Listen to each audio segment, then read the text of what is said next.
Well, first of all, on delegitimizing the 2027 elections or sooner, would you not agree with me that it is them who are delegitimizing it by threatening violence, by refusing to constitute the IEBC, by continuing with abductions? Can you imagine a young Kenyan mother, not so young, this lady was abducted, Joki, for a misdemeanor. You don't, if it's a misdemeanor, you don't abduct. You look at the way that lady was arrested. You see these people in the process of really working up people's emotions, therefore delegitimizing the next contest. So, and if you look at a situation like this IEBC, already we're in a constitutional crisis because the boundaries review has not been done.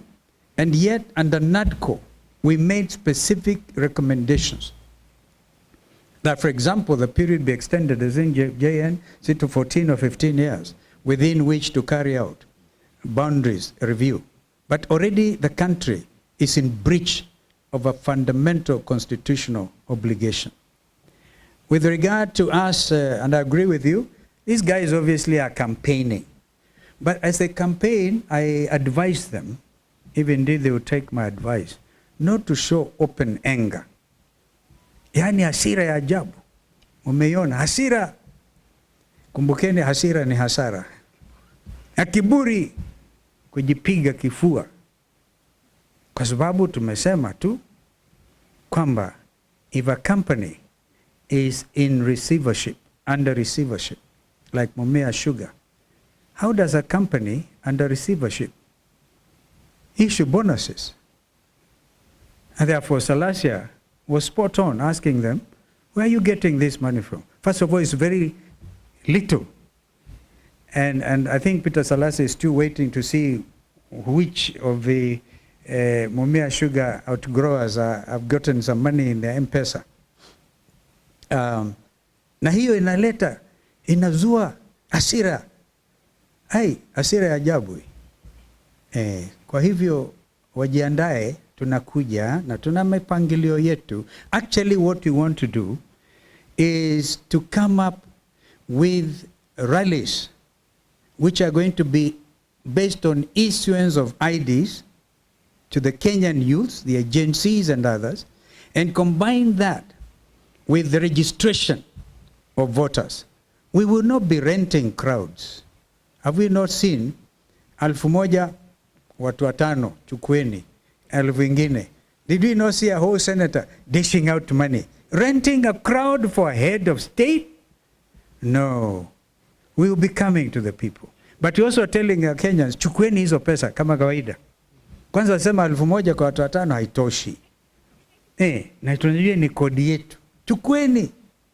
Kwa ghadhabu pia. And do like the people of Luanda did. Told them off. So, I hope I've answered your question. We get the Secretariat joining with us. Registration of persons coming along with us. We understand that there's no registration of voters going on. In fact, the Secretariat itself should be given some little money to do voter education, which is continuous. But we know nothing, absolutely. Therefore, already in breach of the fact that registration of voters is a continuous exercise. That will be our #1 mission, even as we look at the other complications that continue. But the issue of governance to us is so important. Corruption everywhere. Ndio hii kitu inawauma sana. We'll continue to call them out because of what they are doing. Thank you. Asante. Asante. Thank you.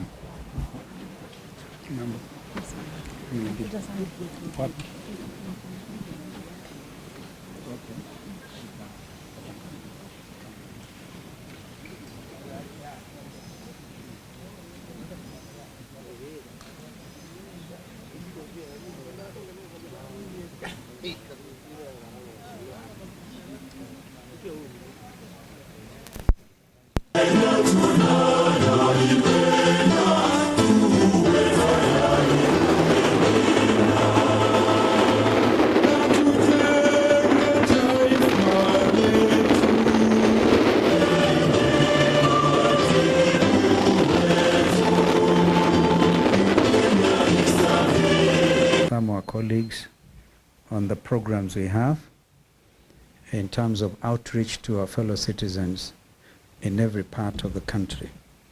But today, we called you because some important ruling was made by the Kiambu court,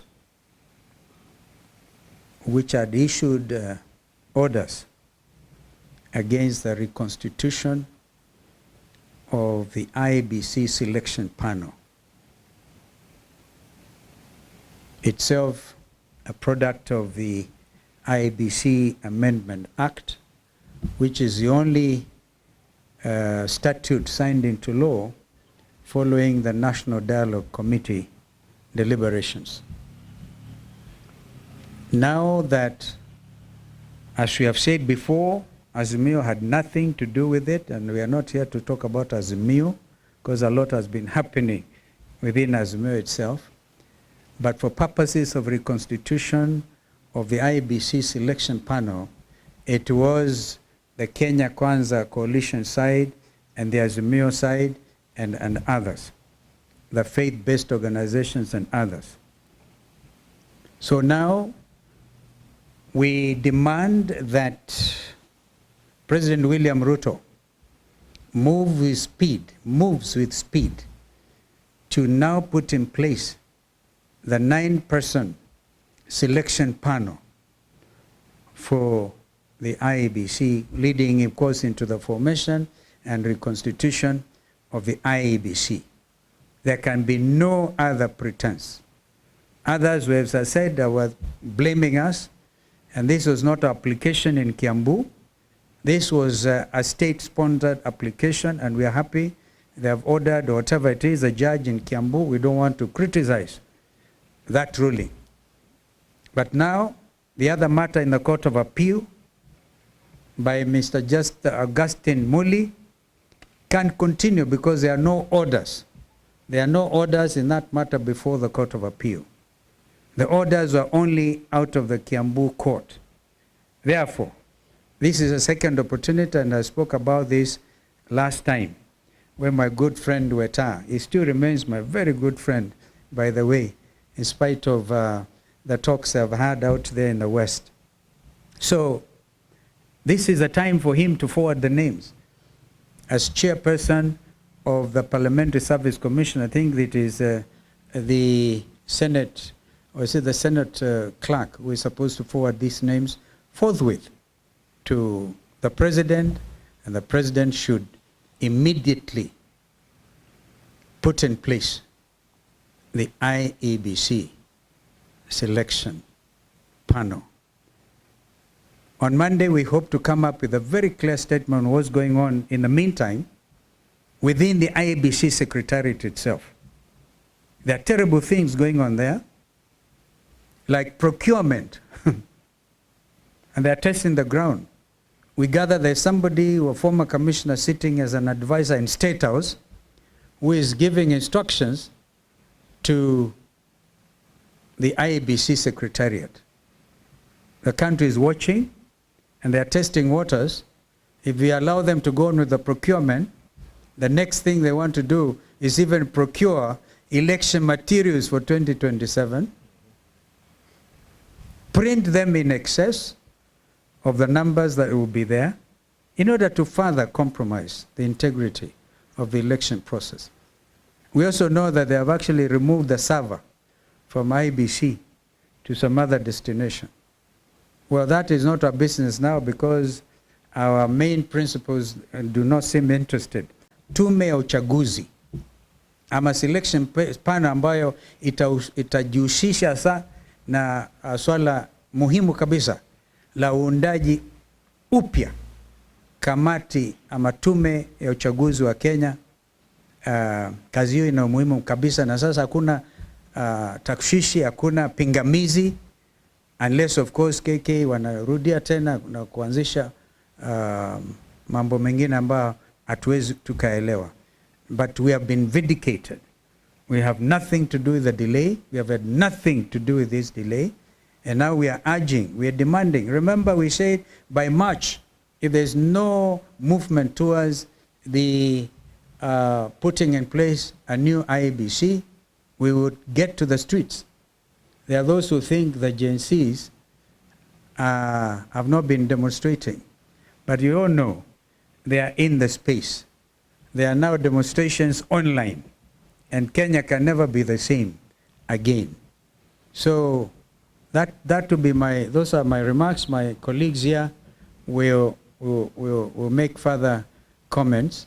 I think we start with JN, and then our brother will complete because he has visitors in his backyard. Thank you. Asante. Ni kuongezea tu kusema ya kwamba ni vyema William Ruto hakikisha kwamba IEBC commissioners are in place kwa haraka ili yaweze kunyoroshwa na opposition ambayo inaongozwa na Stephen Kalonzo Musyoka. Hii haitakuwa mambo ya yai ili anachorwa na hii ni kupagusa kabisa. Na ni asubuhi mapema amekaa akilialia mambo ya yai, sasa agoje kunyoroshwa na Kalonzo mwenyewe. La pili ni kusema ya kwamba the first task William had was to dismantle IEBC. We now have gone for more than 2 years without an IEBC. He seems set now to embark on this dismantling the judiciary. The removal of the security team or the security officers from the CJ's office, because we are dealing with the office, is an indication of a person who is still bent on capturing all these institutions. If he is unhappy with judgments coming from the judiciary, he should learn to live with them, like many have done in the past. But removing security from the Chief Justice is an attempt, again, to capture the institution like he has captured Parliament, he has captured IEBC, and he certainly wants to capture the judiciary. Na sisi tunataka kusimama na mambo ya mahakama na tuseme ya kwamba majaji wa mahakama waruhusiwa wafanye kazi yao bila maneno ya kuwasubua hata kama haufurahii yale ambao wanatoa kama uamuzi. We demand the reinstatement of the security to the CJ and any other judicial officer whose security has been withdrawn. It is the only thing he can do. Ama pia achorwe.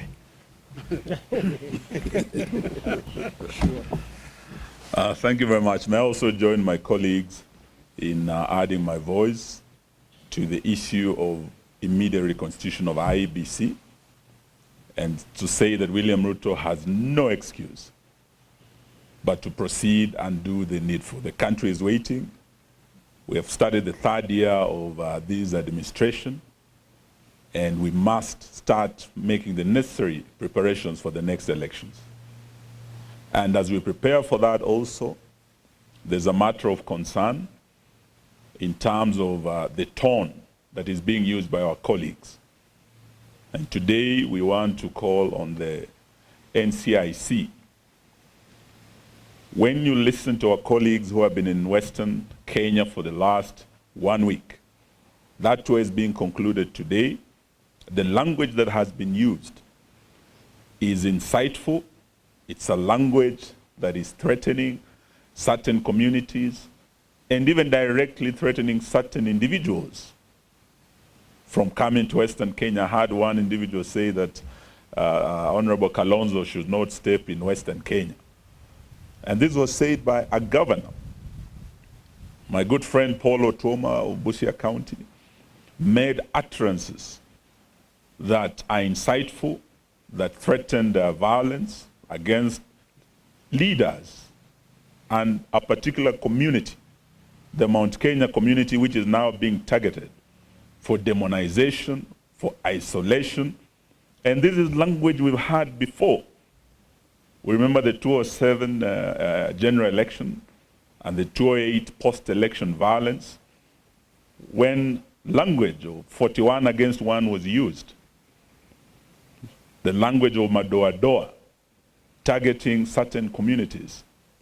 As we start entering the final phase of this administration, and preparing for the next election. We didn't want to see this kind of language that will start poisoning the air ahead of the election. This is a language that can bring actually pre-election violence, and we have seen it in this country. We've seen election violence in this country, and we've seen post-election violence. And it comes out of language such as this. So we are, even as we challenge Mheshimiwa RUTO to proceed with speed on the reconstitution of IEBC, we also challenge NCIC. We've heard that they are threatening certain individuals. The law is uncharged. Would like to see Honorable Tuoma, who made similar insightful statements, also charged, and others who have made similar statements. So that's what I want to say today. But as to my colleagues, I want to tell them you are all welcome to Western Kenya. In December, I hosted my colleagues. We had a very good time in Kakamega with Honorable Kalonzo Musyoka. We actually started the year together in Kakamega, in Trans Nzoia, and the people of Western Kenya are people of Mlembe. They are people of peace. They love visitors. And they were able to welcome Honorable Kalonzo very, very well. We also hosted Honorable Gachagua in Kakamega, and the people of Kakamega were very happy to have him. So Honorable Tuoma, we are coming to Busia County. I'll soon be hosting my brothers there. We will also be going to Bungoma and other parts of Western where we didn't visit.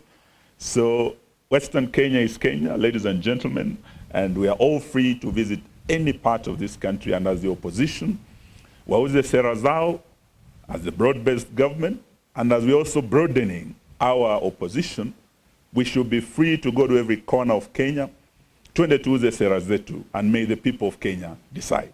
Asanteni sana. Are there any questions? We could. Yes, sir. Yes, Ibrahim.